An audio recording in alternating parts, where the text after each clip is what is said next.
할렐루야. 이 한 해는 정말로 주님 깊이 만나시는 한 해 되시기를 예수 그리스도 우리 주님의 이름으로 축복합니다.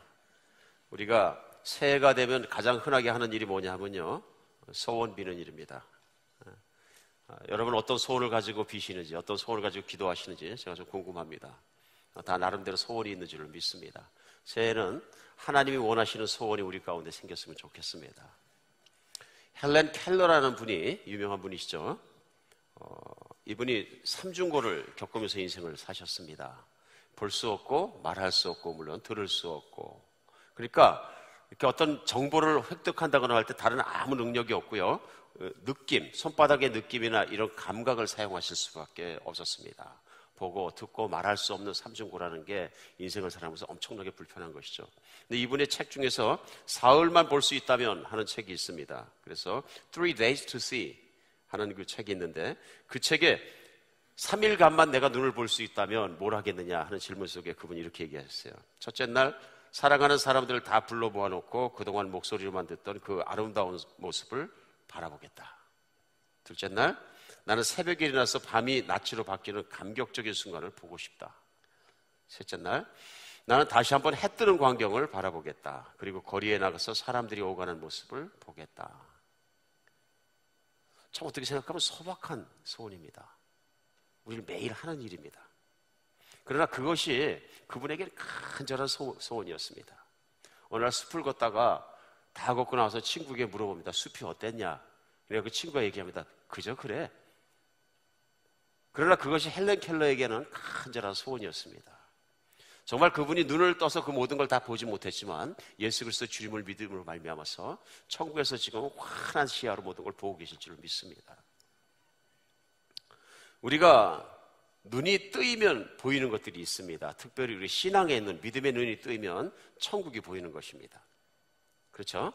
우리가 믿음의 눈을 뜨지 않았을 때 깨닫지 못했던 것이 깨달아지고, 믿음의 눈을 뜨지 않았을 때 갖지 못했던 것이 갖게 되고요. 저는 그것이 신앙생활이라고 생각합니다.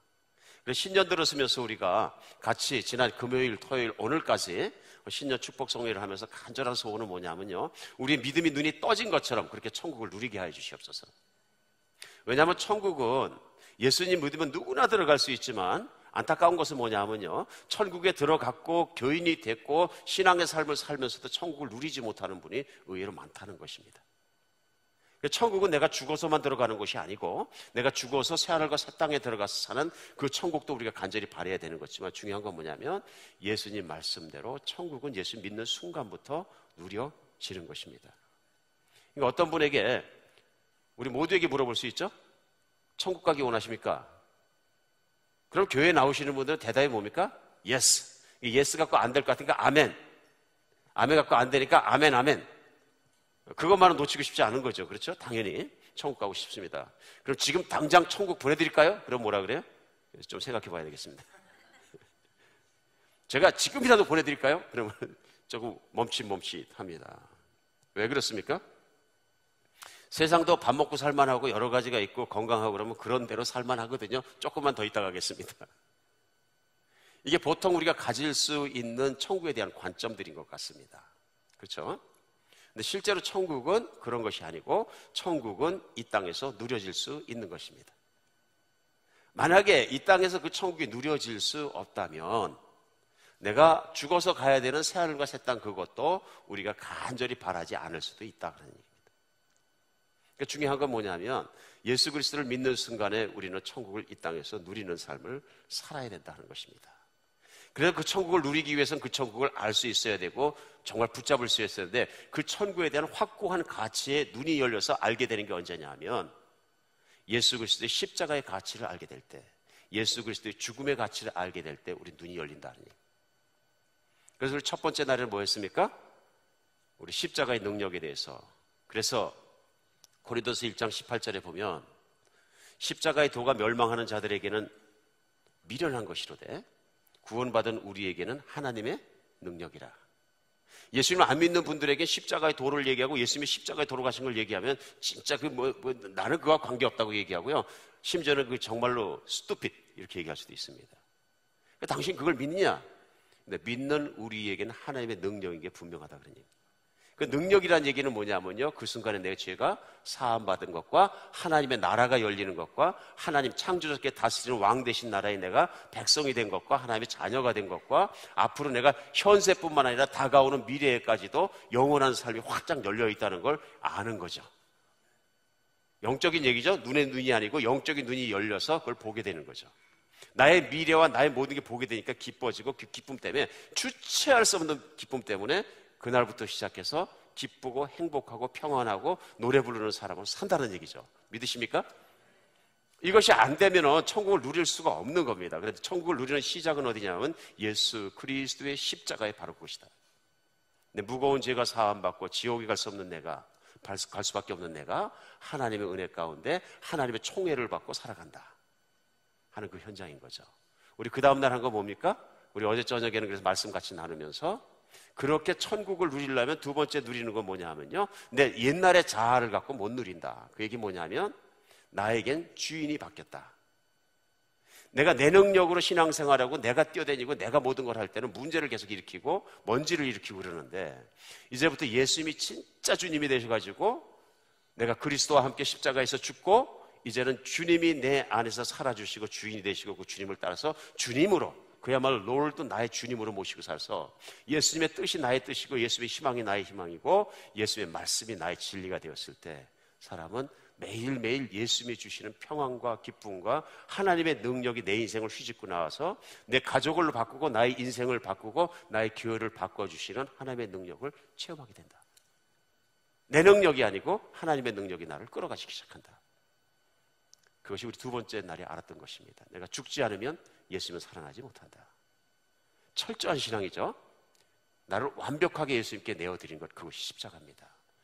오늘 세 번째 시간입니다. 오늘 본문은 우리에게 귀한 것을 깨닫게 합니다. 그것이 뭐냐면 마태복음 13장에서 예수님께서 주적하신 말씀인데요, 천국은 마치 밭에 감추인 보화와 같으니 사람이 이를 발견한 후 숨겨두고 기뻐하며 돌아가서 자기의 모든 소유를 다 팔아 그 밭을 샀느니라. 쉽죠? 그러니까 사실 한 가지는 설명이 필요한 게, 어떤 사람이 길을 가다 밭에서 땅속에 숨겨놓은 보화를 발견했다. 그러니까 요즘에는 별로 없는 일입니다. 이런 거는 요즘에 땅에 안 숨기죠. 금고에 숨기거나 세이프티 박스에 넣거나 뭐 다른 데 넣습니다.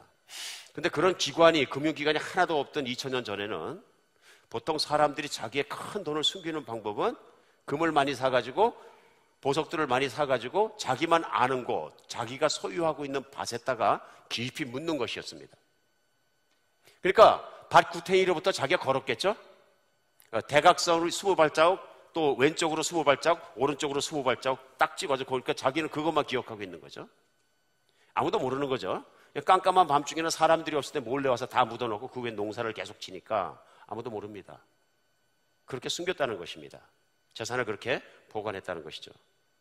무슨 이유인지 모르지만 그 아마 거길 묻었던 사람이 세대가 흐르고 전쟁이 나가고 그래서 아무한테도 가르쳐주지 않고 자식한테도 가르치지 않고 죽었을 수 있습니다. 그렇죠? 그러니까 오늘 말씀은 뭐냐면요, 어떤 사람이 밭을 가고 밭을 일을 하다 보니 뭘 했든지 모르지만은 그 안에 어마어마한 보물이 밭 속에 감춰져 있는 걸 발견했다, 이런 얘기입니다. 그러면 어떡할 것이냐? 그 보물이 있나 보다 그러겠느냐? 그러지 않는다. 그 보물을 발견했으면 그 밭을 사기 위해서 어떤 대가라도 치른다. 맞습니까? 그러니까 이 사람의 첫 번째 반응은 뭐냐면 기뻐하며 돌아가서, 이게 무슨 얘기예요? 도덕적인 건 다 떠나고요, 이 의화의 목적은 천국의 가치를 가르쳐주기 위해서 하신 겁니다. 기뻐하며 돌아가서 집안에 있는 집과 모든 것과 전 재산을 다 팔아서라도 아무리 그 땅이 비싸도 보화의 가치를 알기 때문에 사지 않겠느냐. 45절부터는 천국은 마치 좋은 진주를 구하는 장사와 같으니 극히 값진 진주 하나를 발견하며 가서 자기의 소유를 다 팔아 그 진주를 사느니라. 똑같은 말씀에 이중적인 두 번의 결정서 반복해서 확인해 주시는 내용이죠. 진주의 가치를 알아보는 것은 전문가, 진주 장사밖에 없습니다. 골동품의 가치를 알아보는 게 골동품을 취급하는 분들밖에 없는 것처럼 전문가라는 얘기입니다. 이 진주 장사가 진주를 사러 돌아다니다가 전 세계 하나밖에 없는 진주를 딱 발견한 거예요. 이런 말씀입니다. 그 가치는 무한한 것이죠. 그러니까 그 진주를 사기 위해서는 갖고 간 돈이 부족하면 집에 와서 집을 팔아서라도 전 재산을 다 팔아서도 가서 사지 않겠느냐, 그런 얘기입니다. 오늘 말씀은 우리에게 아주 귀중한 천국에 대한, 바로 하나님의 나라에 대한 소망을 일깨워 줍니다. 하나님 나라는 제일 먼저 그 가치를 아는 자의 것입니다. 하나님 나라가 어디 있습니까? 죽어서만 가는 것이 아니라 어디라고 했어요? 예수 그리스도 우리 주님께서 다스리는 나라입니다. 그러니까 내가 믿음을 가졌다는 것이, 내가 예수님을 믿게 됐다는 것이 얼마나 큰 것이냐. 그러니까 그 가치를 알아보면 무슨 일이 나냐면요, 내 인생이 확확 바뀌고, 성품이 바뀌고, 내 가족이 바뀌고, 내 주변이 바뀌고, 내 모든 사람들이 바뀝니다. 이게 뭐냐면요, 천국의 파워가, 가치가 나의 안에 역사하고 내 주변에 역사하기 시작한다는 얘기예요. 분명히 그렇다는 얘기죠. 천국의 가치를 아는 사람, 천국을 누리는 사람의 삶입니다. 오늘 그 천국의 가치를 아는 사람은 오늘 말씀에 뭐냐 하면요, 그 천국의 가치를 위해서라면 어떤 대가라도 치른다. 여기 핵심이 있습니다. 그렇죠? 가치를 아는 사람만이 그 가치를 위해서라면 내가 희생할 수 있다, 그런 얘기입니다. 오늘 이 말씀 보면서 저희가 오늘 세 번째 날 특별히 생각해야 될 것이 여러 가지 있지만 한 가지는 분명히 알 수 있습니다. 천국의 가치를 아는 사람은 천국을 위해서 산다는 것입니다. 그것이 어떤 희생의 대가를 요구할지라도. 맞습니까?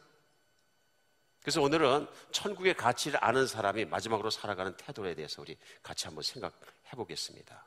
왜냐하면 똑같은 인생을 80을 살든 90을 살더라도 천국을 아는 사람이 인생을 사는 것과 천국을 모르는 사람이 인생을 사는 것은 완전히 다릅니다. 천국을 가진 사람이 인생을 살 때는 모르는 사람이 사는 것과 차이가 뭐냐면요, 할 일을 바로 합니다. 물론 인생에서 할 일은 많습니다. 우리가 생각할 때 각자가 할 일을 자기 찾아갖고 자기 인생대로 그냥 결정해서 가치 있는 대로 살면 되는 거지, 이렇게 생각하기 쉽습니다. 그러나 천국을 가진 사람은 진짜로 인생을 확실한 가치 있는 목적을 위해서 삽니다. 왜요? 천국의 가치만큼 살기 때문에. 세상에서 천국을 모르는 사람은 자기 가치만큼 살고요, 자기 생각만큼 살고요, 세상에서 천국의 가치를 발견한 사람은 천국의 가치만큼 인생을 삽니다. 그럼 오늘 첫 번째 우리가 본문 가운데 배울 수 있는 건 뭐냐면요, 금년도에 천국을 누리며 살 때는 정말로 할 일을 알아야 되는데, 그 얘기는 뭐냐면 살아가는 목적을 바로 알게 됩니다. 내가 살아가야 되는 이유, 내가 어떤 일을 해야 되는 이유, 내 삶의 목적을 분명하게 알게 된다, 그런 얘기입니다.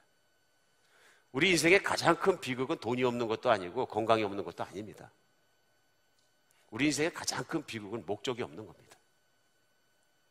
왜 사십니까? 이렇게 물어보면 목적을 물어보니까. 그러니까 당신은 오늘 또 금년도 2015년을 무엇을 위해 사시겠습니까? 제가 여러분에게 여쭙겠습니다. 2015년도의 삶의 목적은, 삶의 이유는, 내가 살아가는 이유는 뭡니까? 무엇을 위해 사시겠습니까? 막연합니까? 그럼 내 인생은 공전하고 있는 겁니다. 그렇죠? 왜냐하면 방향이 없는 거예요. 내가 무엇을 위해서 살아야 될지 허망한 것을 위해서 살 수밖에 없는 거예요. 여러분, 천국을 아는 사람은 틀립니다. 천국이 어디입니까? 예수 그리스도가 왕 되시고 그분이 세워가시는, 그분의 백성과 함께 세워가시는 그분의 나라예요. 내가 거기 백성이 됐다는 거죠. 그럼 당연히 천국에 살아가고 천국을 누리는 사람은 무슨 생각하겠습니까? 천국 생각을 하게 되고요, 예수님이 나의 주인이 되셨기 때문에 이제는 예수님께서 추구하시는 걸 나도 추구하게 됩니다. 다른 걸 어떤 걸 생각해도 별로 그렇게 마음이 꽉 차지가 않는데, 우리 예수님이 기뻐하시는 일을 생각하면 마음이 꽉 찹니다, 갑자기. 그렇죠? 가슴이 울렁울렁하고 그 일을 하고 싶어지고, 내 인생과 내 모든 것과 육신과 내 능력과 모든 것, 그 일을 해서 바치고 싶어집니다. 그렇게 안 하면 죽기 때문에 그런 것이 아니고, 그건 종교고요, 내 마음속에서 진심으로 생각해 보니까 예수님이 기뻐하시는 그 일을 하고 싶어지는 거예요. 왜 그렇습니까? 그 예수님은 나의 왕이시고 나의 주인이시고, 그 예수님은 또한 나를 위해 생명을 바쳐 사랑하시고 나와는 뛸래야 뛸 수 없는 관계 속에 살아가는 사람이 천국을 누리는 사람인데요, 자연스럽게 그런 사람의 마음속에 꽉 차는 희망은 뭐냐면 예수님 기쁘시게 하는 일을 하고 싶다. 믿으십니까? 아니면 졸리십니까? 너무 현실성이 없습니까? 어떤 분 생각할 수 있어요. 이효세 목사님 다 좋은데 너무 현실성 없는 얘기한다. 아닙니다. 이게 현실입니다. 이게 신앙인의 우리의 현실입니다. 밥 먹고 사는 게 현실이 아니고요, 우리는 어떨 때 생각하면 너무나 밥 먹고 사는 것에 꽉 들러붙어 있어요. 인생의 목적이 밥 먹고 사는 겁니까? 아니죠. 정말 밥 먹고 살다가 가면 너무 억울하지 않습니까? 밥 먹고 살다 늙어버리고 밥 먹고 살다가 나이 먹어버리고 밥 먹고 살다 죽으면 얼마나 억울합니까 인생이. 아무 가치가 없잖아요. 무슨 밸류가 있습니까 그 인생이. 잘 먹고 사는 거하고 좀 덜 먹는 거하고 무슨 차이가 있습니까 또. 큰 집에 사는 거하고 작은 집에 사는 거하고 좋은 옷 입는 거하고 헐은 옷 입는 거 무슨 차이가 있습니까. 밥 먹고 산 거죠. 잘 사는 겁니까 그게? 아니죠. 잘 못 사는 거죠. 오늘 우리 인생에서 그런 거 한번 생각해 볼 필요가 있습니다. 그럼 왜 그런 인생 헛바퀴 도는 인생을 사는 거예요? 하나님 나라를 생각하지 않으니까 그런 거예요. 하나님 나라를 생각하지 않으면 어떤 인생을 사느냐면요, 내 나라를 살아갑니다. 하나님 아버지의 나라, 예수 그리스도의 나라, The Kingdom of God 속에 살아가면서, 나라 속에 살아가면서 그 나라를 추구하지면 마이 킹덤을 추구합니다. 맞습니까? 나의 꿈, 나의 이상, 나의 목표, 나의 편안함, 나의 성공, 나의 것, 마이 킹덤을 추구합니다. 그런데 대개 마이 킹덤을 추구하는 사람이 인생의 끝에 어떻게 살았습니까? 다 허무한 것이지. 다 해봤는데 소용없더라고. 지고 가는 것도 아니고. 맞습니까? 그러니까 인생은 이런 거 생각해 보면 정말 깊이 생각해 볼 일입니다. 그러니까 예수님께서 제자들에게 기도를 가르치면서 우리가 말하는 주기도문을 가르치신 거예요. 주기도문. 마태복음 6장 9절로 10절에 예수님께서 처음 가르치면서 하신 말씀이요. 그러므로 너희는 이렇게 기도하라. 하늘에 계신 우리 아버지여, 이름이 거리 기억임을 받으시오며 나라가 임하옵시며 뜻이 하늘에서 이룬같이 땅에서도 이루어지이다. 우리 어쩔 때 주기도문 기도하면서 암송하듯이 그냥 막 할 때도 있잖아요. 이게 사실은 죄 되는 거예요. 그죠? 굉장히 중요한 게 돼요. 하늘에 계신 우리 아버지, 그 나라가 임하옵시며 Your kingdom come. Thy kingdom come. 그러니까 하나님 아버지의 나라가 천국이잖아요. 하늘나라이고요. Your kingdom, 이 땅에 하나님 나라가 이루어지게 하여 주시옵소서. 이게 예수님 소원이에요. 그 일을 위해서 예수님은 십자가에 못 박혀 죽으신 거예요. 맞습니까? 그리고 그 사랑과 예수님의 그 기도 때문에 여러분과 저희는 예수님을 믿게 된 거예요. 믿으십니까? 새해를 시작하면서 이것만은 믿어야 돼. 그러니까 은혜인 거죠. 십자가에 죽으신 것뿐만 아니라 예수님은 간절한 소원 가운데 아버지여 내게 주신 자들을 위해서 내가 기도하오니, 요한복음 17장입니다. 저들 하나도 잃어버리지 않고 다 내게 오게 하여 주시옵소서. 그 기도가 이루어져서 여러분과 제가 예수님을 믿게 된 거예요. 그 기도가 이루어져서 100년 전에 하나님은 카나다와 미국에서 선교사를 깜깜한 땅 조선반도에 보내주시고 그들이 복음을 전하다 그 복음이 번져져 가지고 우리 정말 대한민국에서 크면서 상가마다 동네마다 십자가가 가득한 하나님께서 그런 부흥을 주시고 그 결과로 여러분과 제가 예수님을 믿고 하나님 나라에 포함이 된 거죠. 감사한 일입니까? 미치도록 감사한 일이죠. 생각해보면 어떻게 나한테까지 복음이 왔느냐 하는 거죠. 그리고 어떻게 내가 믿게 됐고 어떻게 하나님 자녀가 되었느냐 하는 게 기가 막힌 일이죠. 이게 감사할 일 아닙니까? 이게 바로 예수님의 기도 때문에, 예수님의 사역 때문에, 예수님의 소원 때문에, 하나님의 사랑 때문에 내 안에 이루어진 거죠. Your kingdom come. 하나님 아버지의 뜻이 하늘에서 다 이루어지는 것처럼 땅에서도 이루어지게 하셨어. 이게 문제입니다. 하나님 나라가 온전히 이루어지는 건 뭐냐면요, 하나님의 뜻이 한 가지도 막히지 않고 다 이루어져야 되는 것이 나라가 이루어지는 건데, 내가 예수님을 받아들이고 하나님의 나라 안에 살아가면서 내 뜻대로 살아가면 어떻게 됩니까? 하나님의 뜻이 안 이루어집니다. 여기 문제가 있는 것입니다.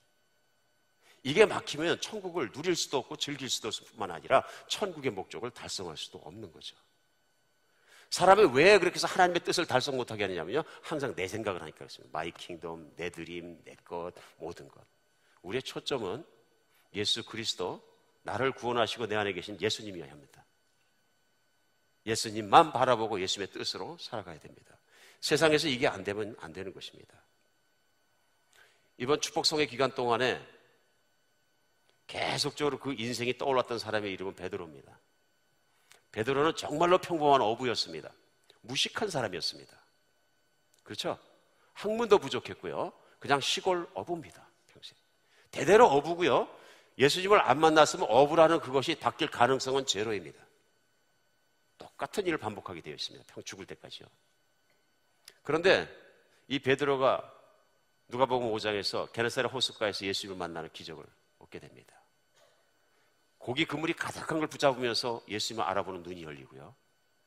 그 다음에 자기가 죄인을 갖고 엎드리는 겸손함도 발견하고요. 그 다음에 예수님의 제자가 됩니다. 그러나 예수님의 제자가 됐지만 내 힘으로 예수님을 따르려고 막 노력을 하다가 예수님을 몰아붙이기도 하고 예수님을 모욕하기도 하고 예수님을 부인하기도 합니다. 우리가 볼 때 베드로는 저주받은 모습입니다. 수석 제자라 그렇지만 엄밀하게 얘기하면 예수님을 모르는 자입니다. 내 힘으로 믿으려고 그러는 겁니다. 내 뜻대로 믿으려고 그러고 내가 생각하는 하나님의 킹덤을 이루려고 하는 것입니다. 그러다가 예수님을 3번 부인하고 나서 자기가 아무것도 아니라는 것을 깨닫게 됩니다. 예수님의 십자가에 죽으신 그것을 알게 되고 나서는 모든 게 무너집니다. 부활을 알고 예수님의 다시 살아나심과 성령을 받고 나서는 예수님이 에브리띵이 됩니다. 계집 종 하나가 무서워서 도망가고 부인하고 난리를 쳤던 베드로가 예수님의 부활을 체험하고 나서는 예수님이 에브리띵이 됩니다. 그러니까 예수님을 죽였던 바로 그 제사장과 똑같은 재판자들 앞에 나가서 나는 하늘이 내가 보이신 것을 부인할 수 없다. 자기의 목숨을 잃어버린 걸 조금도 두려워하지 않습니다. 변합니다. 천국은 사람을 변하게 합니다. 인생의 목적도 달라지게 합니다. 그러니까 예수님의 말씀대로 내가 살고자 하면 죽을 것이요 죽으면 살 것이다. 내가 내 자신을 부인하고 내 십자가를 메고 매일 나를 따라오지만 나를 따라오지 못한다. 그 말씀이 베드로에게 이루어진 겁니다. 이루어지니까 죽는 게 아무렇지도 않은 겁니다. 예수님께서 결국 글을 쓰셔서 어떻게 합니까? 최초에 만날 때 주신 예언의 말씀대로 이제부터 너는 사람 낚는 어부가 되리라. 그렇게 베드로의 능력이 아니라 성령의 능력으로 그리스도의 능력으로 설교를 하니까 그렇게 강팍하다는 예루살렘에서 한 번 설교에 수천 명이 돌아옵니다. 이게 베드로의 원래의 모습입니다.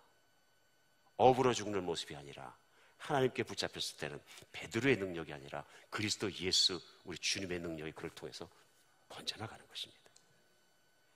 저는 여러분과 제 인생이 그런 인생이 되었으면 좋겠습니다. 그렇죠? 똑같이 돈을 벌어도 돈 열심히 벌 수 있는 거죠. 내가 잘 먹고 잘 살기 위해서 돈 버는 사람은 공허한 인생을 사는 것이고 똑같이 돈을 벌어도 그 똑같이 돈을 벌어가지고 그 돈을 가지고 나는 평생에 하나님을 위해서 멋진 교회 성전을 짓는 게 꿈이다. 그것도 그러면 그걸 꿈이 있는 거죠. 하나님 나라에. 나는 선교하는 게 꿈이다. 돈을 벌어서. 그럼 열심히 돈을 버는 것이 선교죠.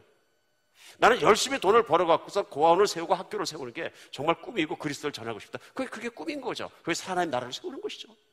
믿으십니까? 내가 무엇을 하고 있느냐 하는 행위 그 자체가 아니라 내 마음속에 가지고 있는 목적이 무엇이냐. 정말 그렇습니다. 세상에서 은퇴를 했는데 은퇴하고 아무 할 일 없으면 세상에 얼마나 그것이 허무합니까? 안 그렇습니까? 남은 인생은 뭐예요? 즐기는 게 아니라 죽는 날을 기다리는 거죠. 의미가 없으면 죽는 날을 기다리는 죽어가는 고목이 지나지 않습니다. 인생에 의미가 없는 거죠. No meaning. 오늘 여러분과 제 안에 다른 건 몰라도 인생의 목적이 또렷해지는 날 되었으면 좋겠습니다. 하나님의 그 나라의 킹덤을 위해서 일하는 것만큼 그것을 바라보고 그것을 위해 뛰어가고 헌신하는 것만큼 기쁜 일은 없습니다. 왜냐하면 그것은 영원히 남기 때문에. 영원히 남습니다. 여러분 영원히 남는 일에 투자하시겠습니까? 아니면 없어지는 일에 투자하시겠습니까? 당연하죠. 당연합니다. 하나라도 남는 일에 투자를 해야 되는 것이죠. 나의 시간과 노력과 모든 것을 인생을 바쳐야 되는 것이죠. 오늘 정말 2015년 된 그런 삶이 꼭 시작되는 여러분과 제 인생이 되었으면 좋겠습니다. 오늘 본문이 우리에게 가르치는 두 번째는 뭐냐 하면요, 죽기까지 사명을 다해 살아가야 돼요. 죽기까지. 오늘 밭에 보화가 숨겨있는 걸 발견한 사람 기뻐하며 돌아가서 자기 모든 소유를 다 팔아서 그걸 사. 무슨 어떤 희생의 대가를 치르더라답니다. 어떤 일이 있어도 나는 이거 하겠다. 천국의 가치를 알아본 사람, 예수 그리스도의 마음을 아는 사람, 하나님의 능력을 아는 사람, 하나님의 사랑을 아는 사람은 하나님의 나라를 이루기 위해서는 어떤 대가라도 치를 각오를 합니다. 맞습니까? 오직 그 가치에 눈을 뜬 사람만이 대가를 치를 수가 있습니다. 억지로 치르는 게 아닙니다. 좋아서 치르는 겁니다. 그 일을 쫓아감에 있어서 내가 건강을 잃어버리든 무엇을 잃어버리든 내가 어떤 것을 잃어버려도 나는 그 일을 위해서 쫓아가겠다는 것이 대가를 치르는 것입니다. 왜냐하면 하나님의 나라가 너무 좋기 때문에, 그 나라가 일어나야 되기 때문에. 사도 바울이 마지막 여행을 끝내고 예루살렘 올라갑니다. 근데 수많은 사람들이 얘기합니다. 와서 뭐라고 얘기냐면, 거기 올라가면 당신이 이렇게 포로로 붙잡히고 결국 거기서 죽게 된다. 가지 마라. 막 교회 목회자들이 다 뛰어서 울고불고 붙잡습니다. 심지어는 선지자가 내려와서 바울의 허리띠를 풀어서 자기 손을 묶고 이렇게 된다고 합니다. 우리 같으면 안 갑니다. 그렇지 않습니까? 선지자도 와서 얘기하고 목회자가 다 붙잡는 거 보니까 안 가면 되겠구나. 슬그머니 앉으면 됩니다. 바울이 뭐라 그랬냐면요, 내가 달려갈 길과 주 예수께 받은 사명 곧 하나님의 은혜의 복음을 증언하는 일을 마치려 하면은 나의 생명조차 조금 더 귀한 것으로 여기지 아니하노라. 이게 무슨 말씀이에요? 다른 모든 사람이 울고불고 말리는 건 내가 죽을까 봐 그러는데, 나는 죽는 거를 이미 죽었다고 생각하고 산 사람입니다. 나는 죽는 걸 조금 더 두려워하지 않습니다. 예수님은 날 위해 십자가에 돌아가셨는데 사명의 길을 막는 것이 나의 죽음이라면 나에겐 그게 문제가 되지 않습니다. 이런 얘기. 얼마나 멋있는 사람입니까? 하나님 나라를 추구하고 그 나라를 이루는 일을 가는 데 있어서 나의 생명이 필요하다고, 나의 생명이 정말로 위험하다 그래서 그 길을 가지 않는다면 어떻게 하나님의 기적을 보고 하나님의 나라가 일어나겠습니까? 나는 망설임 없이 그 길을 가겠습니다. 우리가 착각할 때가 얼마나 많습니까? 선지자까지 와서 난리를 치면 선지자가 예언했으니까 나는 안 가. 나의 본질적인 부르심을 부인할 때가 많다, 이런 얘기입니다. 하나님이 나를 향한 본질적인 부르심은 하나님의 나라를 위한 부르심인데, 그 길을 뛰어가면서 사명의 길을 가는데 나의 목숨이 장애가 된다면 못 가는 거죠. 가끔 묵상해 보면 이렇게까지 얘기하는데 바울이 가야 됐을까? 왜 가야 됐을까? 생각해 봐야 됩니다. 바울은 어리석은 자가 아닙니다. 자기 목숨을 아무렇게나 던지기 위해서 간 것은 아닙니다. 분명히 예수님의 영이 막으면 그는 가지 않습니다. 그러나 사람들의 걱정이 막았다는 걸 아는 것입니다. 사람들이 죽음에 두려워하는구나. 여러분, 그러나 나는 죽음이 두렵지 않은 사람입니다. 하고 가는 것입니다. 정말로 새해는 여러분과 저에게 깊은 깨달음이 왔으면 좋겠습니다. 성경 공부하면서 꽤 여러분들이 예수님의 달란트 비유가 궁금하셨어요. 왜냐하면 마태복음 25장에 보면 예수님께서 5달란트와 2달란트와 1달란트를 각 종들에게 맡기고 간 어떤 주인의 얘기를 비유를 드십니다. 세월이 지나서 이 주인이 돌아와서 회개합니다. 그래, 그 달란트들을 어떻게 하였느냐? 그러니까 5달란트와 2달란트 남은 자가 와서 2배씩 남겼습니다. 칭찬하십니다. 내가 잘하였도다 착하고 충성된 종아. 내가 이렇게 충성하였으니 이제부터는 큰 것을 받아서 그 안에서 행복하게 살거라. 천국의 비유입니다. 이 땅에서 그렇게 노력하고 모든 걸 해서 천국을 위해서 일했으니까 천국에서 크게 살아라는 얘기입니다. 1달란트 받은 자가 옵니다. 그러니까 너는 무엇을 하였느냐? 그러니까 주여, 주는 굳은 사람이라, 인색한 사람이란 얘기죠. 인색하고 욕심이 많은 분이시라 내가 한 개라도 잊어버리면 큰일 날 것 같아서 그대로 쌓고 땅에 못 쌓고 본전을 그대로 드리겠습니다. 그러자 우리 주님이 얘기하십니다. 악하고 게으른 종아, 내가 그렇게 인색한 사람이라고 생각했다면 이자 돈이라도 남겨놨어야 될 거 아니냐. 내가 뭘 잘못 생각했다. 그러면서 지옥으로 보낸다는 장면이 나옵니다. 여기에 좀 힘든 게 있습니다. 5달란트, 2달란트는 아무도 얘기하지 않습니다. 근데 목사님이 1달러 받은 사람은 구체적으로 오늘날 어떤 교인이에요? 제가 갈등합니다. 결론은 확실합니다. 하나님을 알고 나의 구원을 알고 천국에 들어갔으며 천국에 눈을 뜬 자가 하나님의 나라를 위해서는 아무것도 하지 않는다면 그 사람이 바로 그 사람입니다. 제가 맞습니까? 예수님의 이 말씀은 천국의 비유고요. 내가 천국도 알고 천국 들어가도 좋고 내가 받는 건 다 좋은데 천국에 대해서 난 꼼짝하지 않고 싶습니다. 이게 1달란트 받은 사람입니다. 이게요. 우리 인생 깊이 생각해 봐야 됩니다. 하나님 나라는 내가 서서 구경하는 곳이 아닙니다. 하나님 나라는 내가 땀을 흘리고 피를 흘리고 같이 세워가는 곳입니다. 사명이 없으면 인생은 공허합니다. 사명이 없는 인생은 가치가 없는 인생입니다. 사명이 없는 인생은 예수님이 인정하지 않는 인생입니다. 사랑하는 여러분, 교회는 바로 그 하나님의 나라를 이루어가는 곳입니다. 이 땅에서 어느 기관이, 어떤 것이, 어떤 공동체가 하나님의 나라를 이루어갑니까? 이 땅에서 어떤 공동체가 예수님이 왕이시고 주인이십니까? 교회밖에 없습니다. 믿으십니까? 2015년도에는 교회 안에서 내가 정말로 가만히 있는 구경꾼이 아니고 내가 빗자루를 더 교회를 쓰는 한이 있어도 나는 하나님의 나라를 이루겠습니다 하는 섬김에 결단할 수 있는 해가 되었으면 좋겠습니다. 이요셉 목사 교회니까 교회가 번쩍번쩍하고 만들려고 그러겠습니까? God knows my heart. 하나님은 내 심장을 아십니다. 나는 우리 교인들이 한 명도 빠짐없이 하나님 칭찬받는 5달란트와 2달란트 받은 사람이 됐으면 좋겠습니다. 하나님 나를 위해서 아무것도 안 하고 구경하는 사람이 아니고 뒷짐지고, 또 구경만 해도 괜찮은데 어떤 분들은 감독관만 하려고 그러잖아요. 감독관만. 일을 안 하면서 비판만 하잖아요. 기가 막힌 얘기입니다. 이게 기가 막힌 얘기입니다. 금년에는 정말 각 부서가 열려 있습니다. 오늘 나가시면 쭉 붙여 있습니다. 새가족 섬기는 반도 있고, 청소하는 반도 있고, 구제하는 반도 있고, 각 반들이 열려 있습니다. 참여하시기 바랍니다. 성가대도 들어가시고. 하나님을 찬양하는 거 얼마나 좋습니까? 하나님 나라가 찬양할 때 쓰잖아요. 선교팀도 있고 전도팀도 있고 얼마든지 열려 있는데 나는 보니까 그냥 지나가 버리면 아무것도 아닌 거죠. 내 앞에서. 선교에 동참하시기 바랍니다. 선교예요. 하나님의 나라는 예수 그리스도께서 각 그리스도인에게 선포하시고 당부하시고 명령하신 게 뭐냐면 너희는 온 천하를 다니며 만민에게 복음을 전파하라. 그 복음이 땅끝까지 전파돼야 그때 내가 돌아올 것이다. 그래서 예수님께서는 복음을 전파하는 이 귀한 일을 천사에게도 맡기지 아니하시고 자녀들에게만 맡기셨습니다. 특권입니다. 우리가 천국에 다음 세상의 새하늘과 새 땅에 들어가선 그것이 얼마나 큰 특권인지를 알게 될 것입니다. 우리를 왕처럼 대우해 주실 때 우리가 그것이 주어졌던 것이 얼마나 큰 특권이었는지, 우리 인생이 얼마나 큰 기회였는지 우리는 알게 될 것입니다. 만약에 우리가 믿음으로 보지 않는다면 우리가 그것을 기회라는 것을 모르게 되는 것이고, 그러면 우리는 귀한 자산을 낭비하게 될 것입니다. 후회하고 땅을 치고 땅을 치는 날이 올지도 모릅니다. 내 인생의 최대의 목표는 편안하고 안일하게 사는 게 아니라 하나님 일을 하다가 하나님 나라를 세우는 것에 소원을 두시기를 바랍니다. 천국을 누리십시오.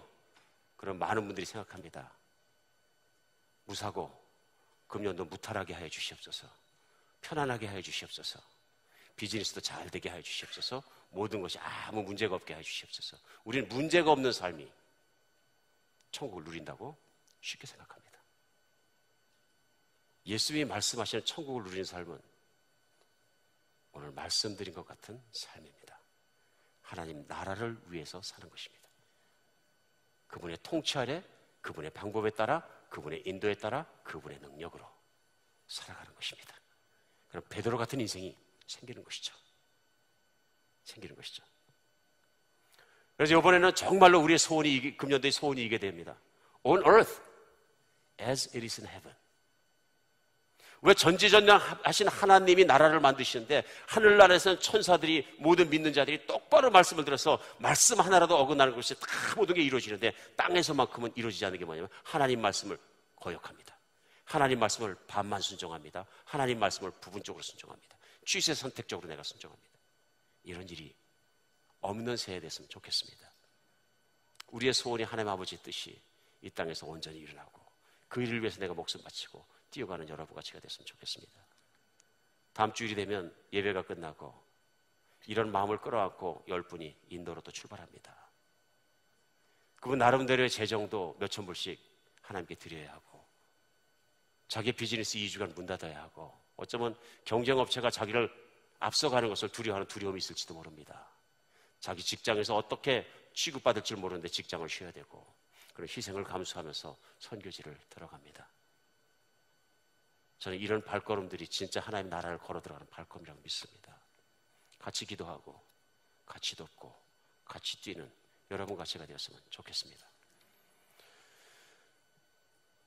제가 지난주에 기사를 읽다 보니까 동아일보에 기자로 활동하시는 그 탈북민이신 것 같아요. 주성화 씨라는 분이 수백만 명이 보는 자기 블로그에 심장에 남는 사람이란 제목으로 기사를 올린 게 있었어요.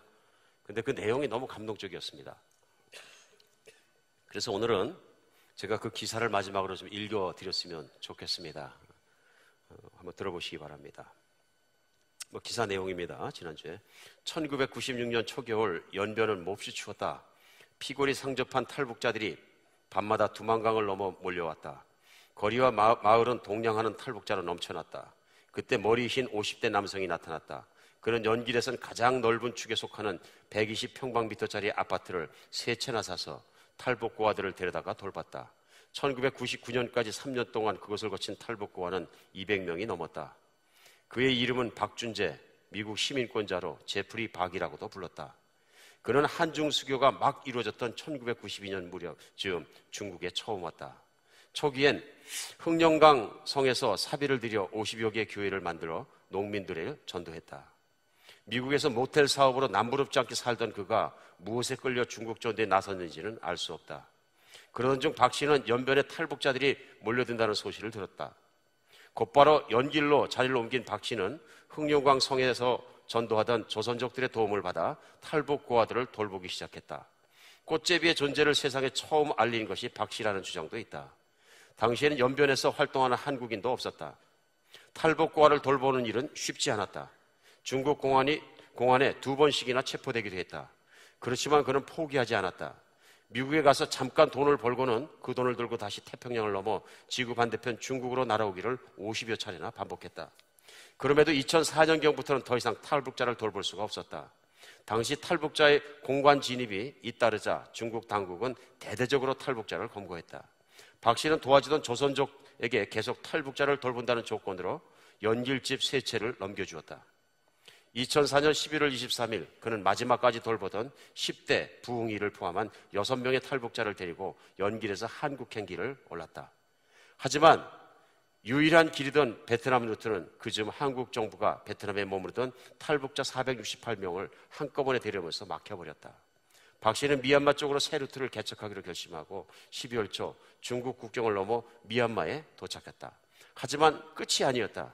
미얀마 지자 한국 대사관에 2차례나 연락했지만 도와줄 수 없다는 연락만 돌아왔다. 사진 올려주셨죠? 정글 속에서 오도 가도 못한 이들은 다시 중국으로 돌아갔다. 이번에는 미얀마를 거쳐 라오스로 가기로 계획을 바꾸었다. 박 씨는 어느덧 63세 노인이 되었지만 항상 일양의 맨 앞에서 열대림을 헤쳤다.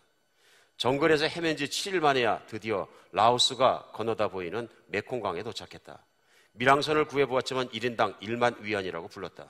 돈이 없었다. 고민하던 박 씨는 마을 시장에 가서 튜브를 사려 했다. 시장을 다 돌아봐야 4개밖에 살 수가 없었다. 강을 넘기 전 일행은 시장의 한 식당에서 밥을 먹었다. 박 씨가 기도했다. 하나님, 천국을 가게 해주세요. 제 아내에게 미안하고 제 아들이 계속해서 선교 활동을 하게 해주세요.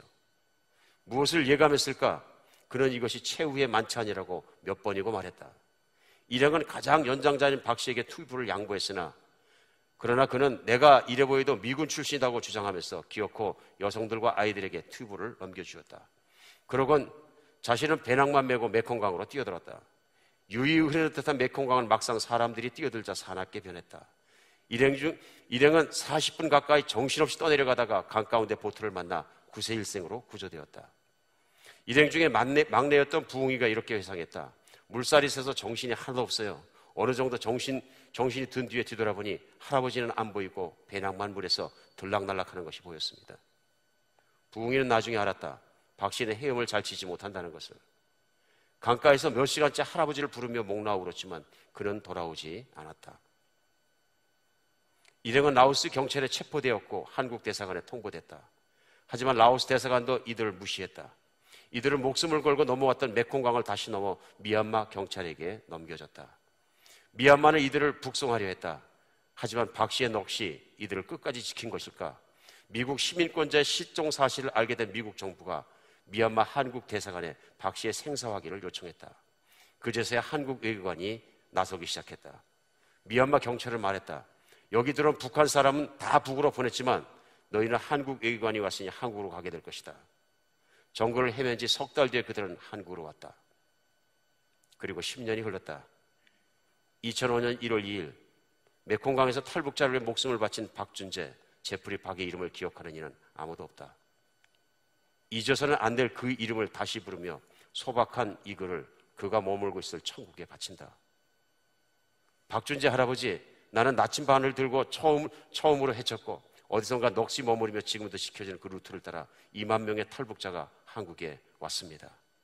메콩강에서 당신의 배령을 건져오리고 엉엉 울던 막내 부흥이는 얼마 전 콜롬비아 대학에 입학해 탈북자 최초의 아이브리그 학생이 되었습니다. 하늘에서 지켜보고 계시죠? 네, 마지막 식사하는 장면을 비춰주시기 바랍니다. 이 식사를 하면서, 점심 식사를 하면서 어린아이인 부흥에 보고 얘기합니다. 이게 마지막 만찬인 것 같다. 그러면서 이제 박준재 목사님 마지막 밥을 먹고 각자 유서를 쓰자. 유서를 쓰면서 그때 쓰셨던 그 유서가 하나님 이들 천국 가게 하여 주시옵소서. 하나님 나라 가게 하여 주시옵소서.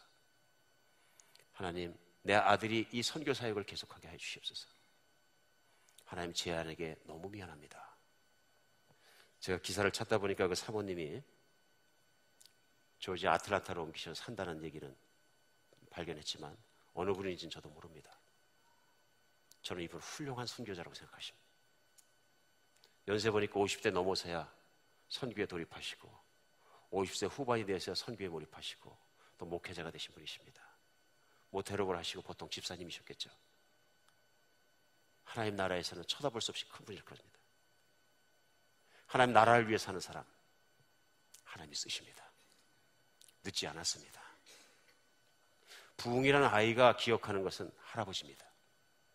아무 말이 없었던 할아버지, 돈을 다 대주셨던 할아버지, 묵묵히 정글을 7, 8일을 앞서가면서 길을 개척했던 할아버지. 부흥이는 생각했습니다.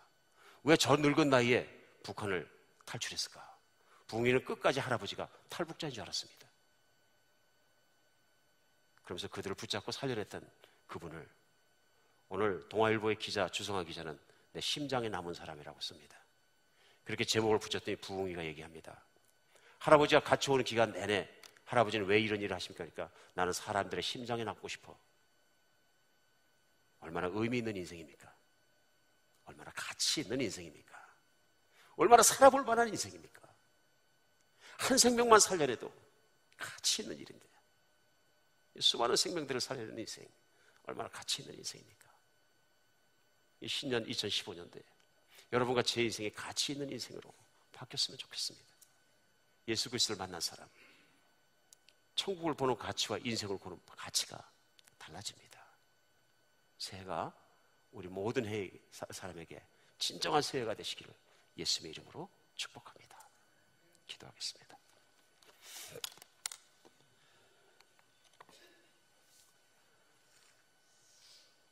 예, 하나님, 저희가 진짜로 말로만 신앙인이 아니고 심장이 파열할 정도로 예수님을 사랑하게 도와주시옵소서. 예수님의 십자가에서 그 몸을 깨뜨리시고 심장이 터지도록 내가 너를 사랑한다고 우리에게 그렇게 보여주셨는데 저희들은 미적지근한 마음을 가지고 내가 잘 먹고 잘 살기 위해서 신앙생활하지는 않습니까? 나의 나태함과 안락함만을 위해서 그렇게 살아가지는 않습니까? 천국의 가치를 모르고 세상에 떡 붙어서 그렇게 세상을 정말로 젖바라먹듯 살고 있지는 않습니까? 무의미한 인생을 반복하고 있지는 않습니까? 하나님 새해가 우리에게 새해되게 하여 주시옵소서. 우리에게 새 믿음을 주시옵소서. 우리 인생을 보는 새 가치를 주시고 우리의 영안이 확 열리게 하여 주시옵소서. 지금도 일하시고 지금도 정말 열심히 노력하시고 기도하시는 예수님을 우리가 만나게 해주시고 지금도 잃어버린 영혼들과 예수님의 이름과 복음을 한 번도 듣지 못한 수억의 사람들이 열방에 깔려있는 것을 주님께서 정말 가슴이 터지는 마음으로 그들을 보며 통곡하는 주님을 저희가 만나게 하여 주시옵소서. 이제는 우리 인생 중에 정말 주님 붙잡고 살아가시게 도와주시고 우리 심령이 그렇게 부흥하게 하여 주시옵소서. 그리스도 예수 이름으로 기도합니다.